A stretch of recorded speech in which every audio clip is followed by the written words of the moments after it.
Hello guys, hello Leo, welcome dito sa aking channel, Kapalaran 888 Leo. Alamin natin kung anong messages, vibration, gabay energy galing sa Supermoon in Aries ngayong October 17 onwards. Ano ba yung pwedeng dala ng Supermoon na to sa mga Leo? Karmic relationship. Wow! So yung dala ng Supermoon sa'yo, Leo, since Aries yung sign ngayon ng Supermoon in Aries, pwedeng same din yung energy. Makukuha mo yung energy ng Aries. Okay? Okay, karmic relationship. So, naka-focus ka sa mga relasyon. Relasyon, karma.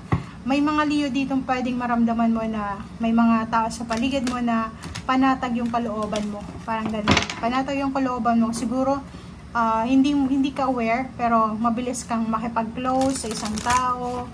May mga tao din na hindi mo pa nakikita, pangalan pa lang, naiinis ka na, parang ganun. So, yun yung focus ng karmic relationship sa ngayon.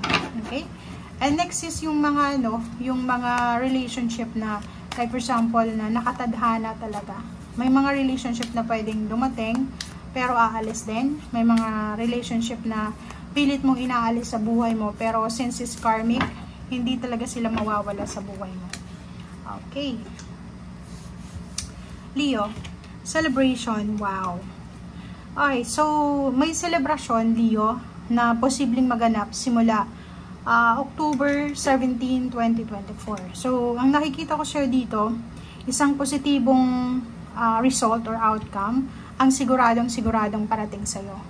Pwedeng tungkol sa relationship, or pwedeng yung isa-celebrate mo is success tungkol sa iyong trabaho, or tungkol sa iyong achievements. So, sinasabi sa'yo dito na i-enjoy mo daw etong moment na to, etong celebration na to, etong positive outcome na to, etong success na itong naandyan para sa'yo.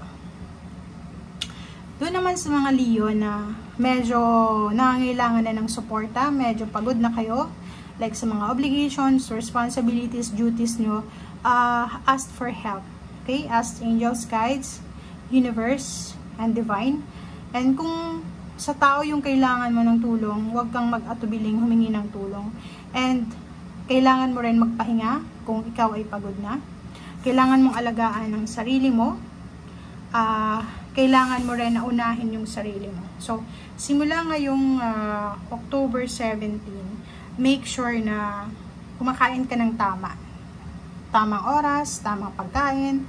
Umiwas ka sa mga junk foods, sa mga processed foods, parang ganyan. Umiwas ka sa mga bisyo, parang ganyan. So, alagaan mo ang sarili mo. Alagaan mo ang sarili mo, magpahinga.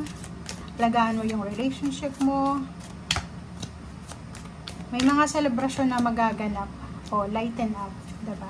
Itong lighten up na to, parang last quarter moon in Leo, may mga, may mga medyo hindi magandang pakaramdam. May mga times siguro na medyo malungkutin ka, may mga times na nag-aalala ka, may mga times na parang feeling mo hopeless, worthless, lahat ng less pwedeng maramdaman mo. Okay? So, Leo, sinasabi na, relax. Relax, be at peace, celebrate life, and go with the flow lang.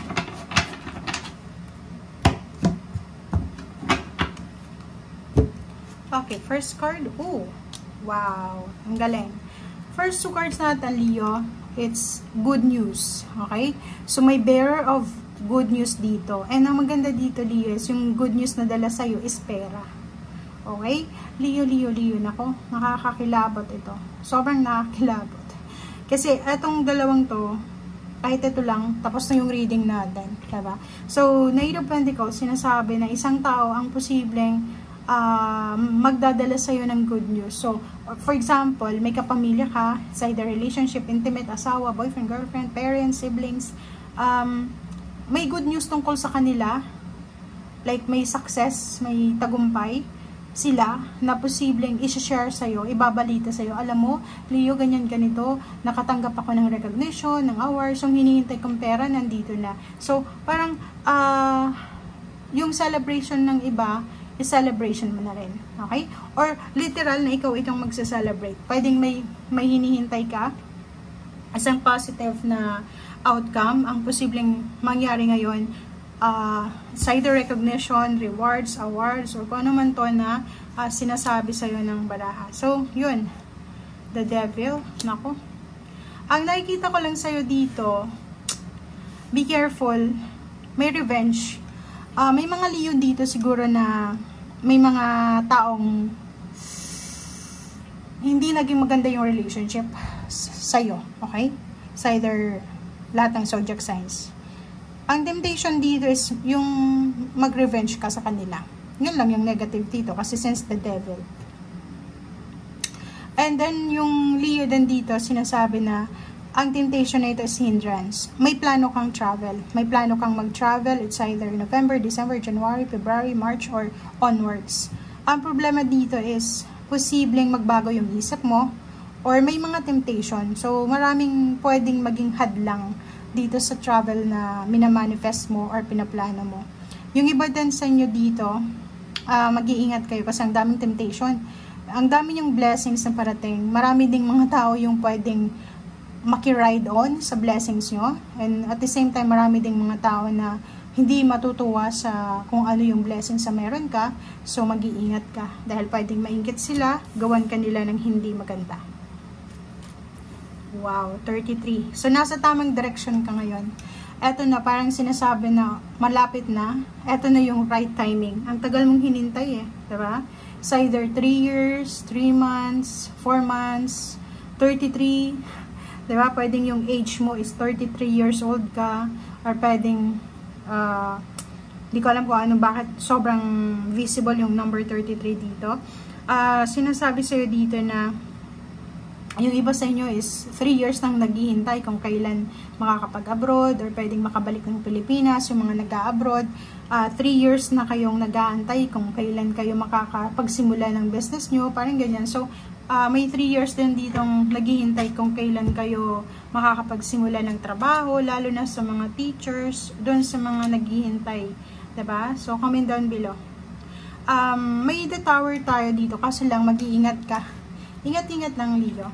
Okay? Four of Swords.